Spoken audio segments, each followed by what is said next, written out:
வணக்கம். நான் உங்கள் நாஞ்சில் விஜயன். எங்கள் அப்பா ரொம்ப நாளாகவே மூட்டு வலியில் கஷ்டப்பட்டுட்டு இருந்திருக்காங்க. என்கிட்ட சொல்லவே இல்லை. திடீர்னு ஒரு நாள் நானாக தான் கண்டுபிடிச்சேன். ஏன்னா எப்போவுமே ரொம்ப எனர்ஜியாக இருக்கக்கூடிய மனுஷன் நடக்க முடியாமல் இருந்தார். அப்போ கேட்கும்போது இப்படி சொன்னாங்க. சரி வாங்கப்பா அப்படின்னு ஹாஸ்பிட்டல் செக் பண்ணும்போது அவங்க வந்து சர்ஜரி பண்ணணும்னு சொன்னாங்க. நான் கேட்டேன், சர்ஜரிலாம் வேணாம்ப்பா, இதுக்குப்பா சர்ஜரின்னு அவாய்ட் பண்ணாங்க. அப்போ தான் எனக்கு இந்த நெக்ஸஸ் பெயின் மேனேஜ்மெண்ட்டு கேள்விப்பட்டேன் நண்பர்கள் மூலமாக. ஸோ வந்து பார்க்கலாம்னு சொல்லி அவங்களும் ஸ்கேன்லாம் எடுத்து பார்த்து டாக்டர் சொன்னாங்க, இல்லைப்பா இது சீக்கிரமாக குணப்படுத்திக்கலாம் அப்படி சொல்லி கோல்ட் ஆர்எஃப்ஏ அப்படிங்கிற ஒரு ட்ரீட்மெண்ட் கொடுத்தாங்க. ஜஸ்ட் ஒரு ½ அன் ஹவர் தான். இப்போ கொஞ்சம் ஸ்ட்ராங்காக இருக்காதுன்னு நினைக்கிறேன். எப்படிப்பா இருக்கு இப்போ பெயின்? பரவாயில்ல பெயின்.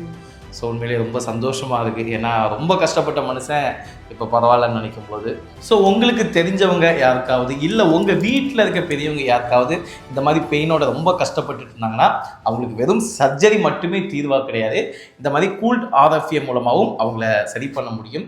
ஸோ நம்ம டி நகரில் இருக்கக்கூடிய நெக்ஸஸ் பெயின் மேனேஜ்மெண்ட் வந்து ட்ரை பண்ணி பாருங்கள்.